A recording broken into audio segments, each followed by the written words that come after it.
Eu não gosto de fofoca, mas como essa daqui é muito boa, eu vou contar pra vocês. Na verdade são duas, por isso eu já peço a vocês que compartilhem, que comentem, que se engajem no vídeo. Tem um certo influenciador que se elegeu deputado, chamado Nicolas Ferreira, vulgo Chupetinha, que achou que ia chegar na Câmara dos Deputados fazendo o que quisesse. Mas os dias dele não têm sido nada fáceis. Parece que o chefão, o Arthur Lira, presidente da Câmara dos Deputados, chamou ele e deu aquela encarcada legal que ele saiu cabisbaixo, até com lágrima nos olhos. Disse para ele o seguinte: se você achou que vai fazer da Câmara dos Deputados a balbúrdia que você faz na internet, está muito enganado. O Conselho de Ética vai funcionar se você permanecer com esse tipo de postura. E agora, por final, o André Janones foi lá em Minas Gerais, em um bairro que o Nicolas Ferreira votou a favor de um veto de verba para a melhoria desse bairro e fez um desafio para ele. O Janones está mandando recurso para esse bairro e desafiou o Chupetinha a mandar 6 vezes mais. Então, pessoal, divulguem esse vídeo, marquem o Chupetinha, vamos ver se de fato ele se preocupa com a população ou se ele quer ficar na internet somente fazendo arruaça. Compartilhe o vídeo, deixe seu comentário e me siga. Tamo junto. Então, a grande mídia empresarial resolveu fazer uma ofensiva contra o governo Lula. Isso, obviamente, para nós, isso não é nenhuma surpresa. Nós estamos acostumados a ver isso há muito tempo, né? Isso vai desde ditadura militar, enfim, até o recente golpe contra Dilma e a prisão do Lula.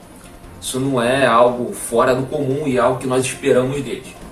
O ponto é o seguinte: o motivo que eles estão fazendo esse ataque, motivo covarde inclusive, eles estão atacando os investimentos que o Lula está fazendo em educação.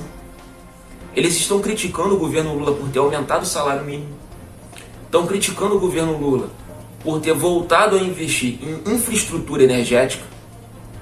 Aí eu pergunto, que tipo de gente que é contra o investimento em educação, o investimento em salário mínimo, o investimento em infraestrutura energética?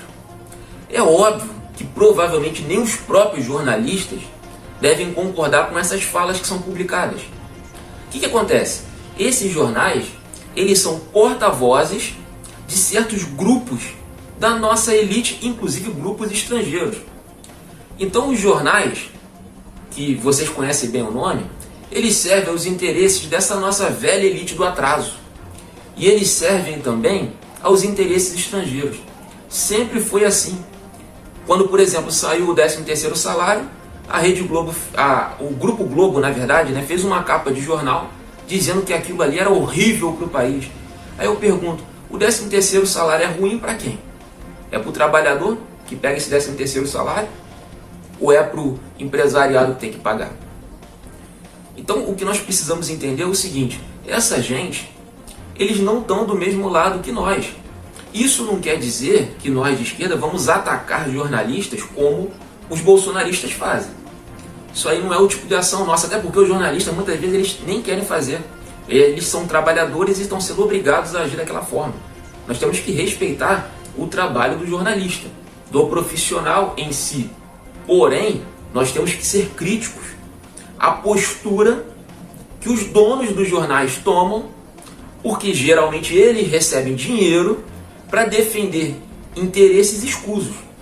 Então, o recado que eu tenho aqui para dar para a esquerda é o seguinte: nós de esquerda não devemos odiar jornalistas, porém, nós devemos criticar a postura de certos grupos jornalísticos e devemos procurar outras formas de informação.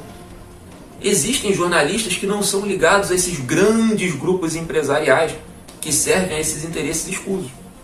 Então o conselho que eu dou: sigam, por exemplo, o ICL Notícias, sigam o DCM, o Brasil 247, o Cafezinho. Existem diversas mídias de esquerda que estão aí produzindo conteúdo. Existem diversos influenciadores de esquerda que são professores, pesquisadores, assistentes sociais. São pessoas que não têm dinheiro, mas que estudaram e têm qualificação para poder falar e podem levar essas informações para as pessoas. Esse é o lado positivo das redes sociais, né? As redes sociais têm os fatores negativos, mas tem também os fatores positivos. Então o recado que eu deixo para vocês: abandone esses grandes jornais que estão atacando o governo, que estão atacando a esquerda e que estão atacando o povo brasileiro, a soberania nacional. Vamos começar a nos organizar e a nos informarmos por outros meios de informação que não sejam os meios de informação da burguesia. Nós somos da classe trabalhadora, nós não somos ricos, nós não somos milionários e nós não somos bilionários. Nós precisamos ter, acima de tudo, consciência de classe. 18 prefeitos de Santa Catarina presos por envolvimento em esquema pesado de corrupção. 10% das prefeituras de Santa Catarina do estado. Pois é, mas o que você não vai saber, porque as matérias da imprensa não te contam, é que todos esses prefeitos são de direitas apoiadores do coiso, do miliciano golpista. Porque se fosse do PT, antes do nome do prefeito, você ia saber de que partido pertencia. Mas como é da direita, né, a imprensa não faz questão de falar, então eu vim aqui contar pra vocês, tá bom? É sobre isso. Bom dia. Galera, bomba! Está rolando uma epidemia altamente contaminante no estado de Santa Catarina. Em apenas 1 ano e 2 meses, já são 18 prefeitos presos. E não tem nenhum de esquerda, são todos de direita, não tem nenhum do PT. E não era Santa Catarina que disse que não votava em ladrão? Um imbecil pastorzinho de 5ª categoria patriotário ameaça quebrar a mandíbula de Lula. Esse tá pedindo para ir pra jaula. O pastor Anderson Silva publicou um vídeo em suas redes sociais, no qual revela que recebeu 2 ligações da Polícia Federal. Inicialmente um agente o ligou e depois o delegado ligou. O assunto foi uma fala do pastor durante uma participação em um podcast com o deputado federal Nicolas Ferreira. O pastor Bolsolixo fez até uma oração de agressão ao presidente. Essas orações imprecatórias do salmista: Senhor, mata meus inimigos, quebra os dentes dos meus inimigos. Falta a gente orar assim: Senhor, arrebenta a mandíbula do Lula. Sabe? Tipo, Senhor, próspera enfermos, ministros do STF, para que eles te conheçam no leito de enfermidade. Sabe?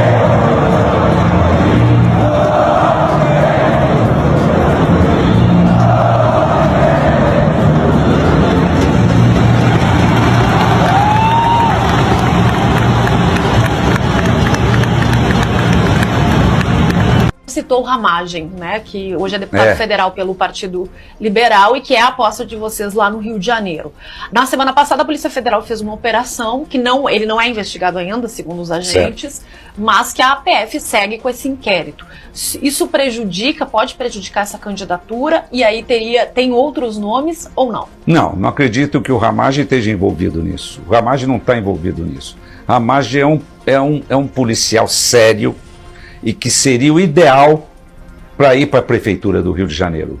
No Rio de Janeiro você tem que ter comandos em todo lugar, porque lá é muito difícil você, com todas aquelas favelas em cima da cidade, você controlar aquilo é muito difícil. Então você precisa de gente dura para isso.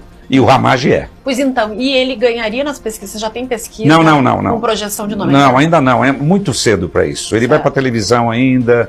Nós vamos fazer as inserções, ele vai falar do partido e vai crescer, eu não tenho dúvida disso. O senhor acredita que Flávio Bolsonaro não quer mais, porque se cogitou essa possibilidade? Não, ele também, não quer mais ser candidato. Né? Da prefeito, não. Certo. Ele vai ser senador novamente, se Deus quiser. Certo.